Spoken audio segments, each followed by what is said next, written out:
नमस्कार दोस्तों, जय हिंद, जय भारत, गुड मॉर्निंग। दोस्तों, यूनाइटेड नेशन संयुक्त राष्ट्र के जो चीफ हैं एंटोनियो गुटेरेस, वो कल कीव पहुँचे हैं। यूक्रेन की राजधानी कीव में पहुँचे हैं। ये हैं एंटोनियो गुटेरेस, जो वर्तमान में यूनाइटेड नेशन के चीफ हैं।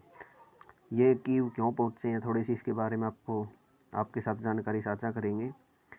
दरअसल पिछले साल 24 फरवरी को रूस ने यूक्रेन पर हमला किया था। ये देश यूक्रेन है और ये रसिया है, और इनके बीच में पड़ता है ब्लैक सी, काला सागर। रोमानिया है, ये बुल्गारिया है, ये तुर्की है। पिछले साल 24 फरवरी को रूस ने यूक्रेन पर हमला किया था। इसके बाद शुरू हुई दोनों देशों की जंग अभी तक जारी है। 1 साल से ऊपर हो चुका है, लेकिन ये जंग अभी तक नहीं रुकी है। तब से लेकर अब तक बहुत सी जानें जा चुकी हैं, बहुत सा नुकसान हो चुका है।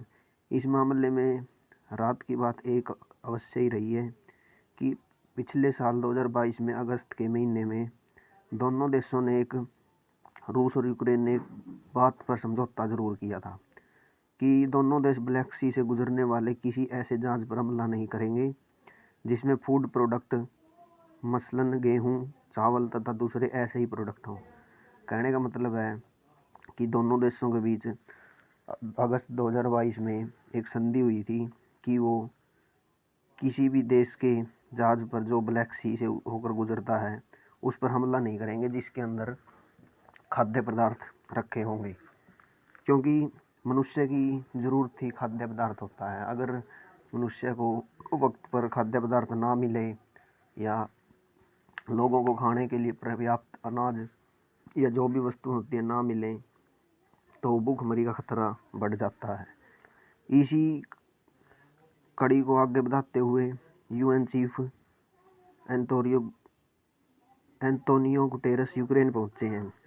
राजधानी कीव में उनकी मुलाकात प्रेसिडेंट व्लादिमीर जेलेंस्की से हुई। इस मीटिंग में ब्लैक सी के जरिए फूड एक्सपोर्ट जारी रखने का विचार होगा। वैसे आपको बता दें, प्रेसिडेंट कीव यूक्रेन के प्रेसिडेंट व्लादिमीर जेलेंस्की हैं, जो कीव के वर्तमान में प्रेसिडेंट हैं।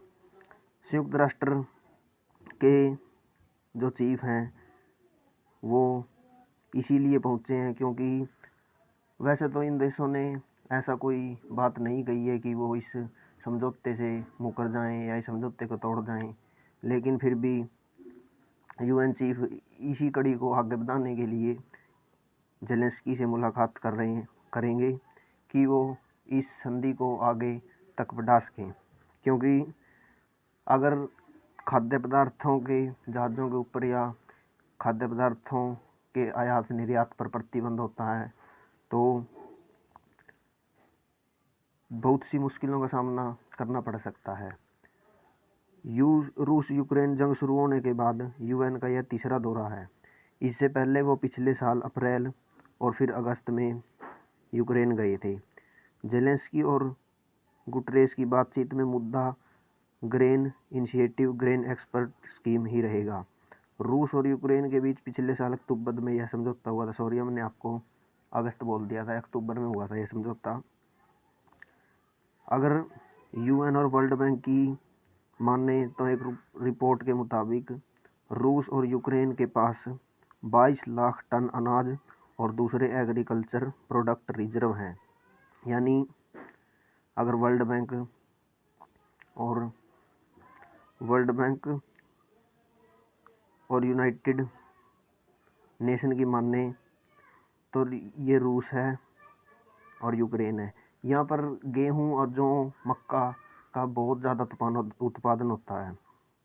तो इनका कहना है कि 22 लाख टन अनाज इनके पास रिजर्व है या फूड प्रोडक्ट रिजर्व है। अगर वे आयात निर्यात में नहीं आएंगे तो दुनिया में खाद्य सामग्रियों की कमी महसूस की जाएगी, जिससे भूखमरी का शिकार होना पड़ सकता है। तो अब दुनिया को फूड क्राइसिस से राहत मिलने लगी है, क्योंकि जब जंग शुरू हुई थी तो थोड़े दिन के लिए ये रास्ता या ये मार्ग प्रतिपादित हुआ था, लेकिन जब से ये संधि हुई है तब से अब तक कोई प्रतिबंध नहीं है। रूस और यूक्रेन के पास 22 लाख टन अनाज रिजर्व है। जंग की वजह से इन्हें ब्लैक सी से नहीं निकलने दिया गया था। अब दुनिया को फूड क्राइसिस से राहत मिलने लगी है, क्योंकि जब शुरू में जंग शुरू हुई थी तो उस वक्त कोई भी जहाज़ ब्लैक सी से होकर नहीं गुजर रहे थे। एक देश दूसरे देश के जहाज़ों को निशाना बना रहा था, लेकिन जब से ये समझौता हुआ है तब से कोई दिक्कत नहीं आ रही। आयात निर्यात खाद्य पदार्थों का बहुत ही आसानी से हो रहा है, और इसी कड़ी को ताकि ये समझौता बना ही रहे, इसलिए United nation chief Antonio Guterres Vladimir Zelensky से मुलाकात करने कीव पहुंचे हैं। दोस्तों, अगर आपको इस तरह की जानकारी देखते रहना है तो चैनल को सब्सक्राइब कर लें और बेल आइकन को दबा लें। धन्यवाद।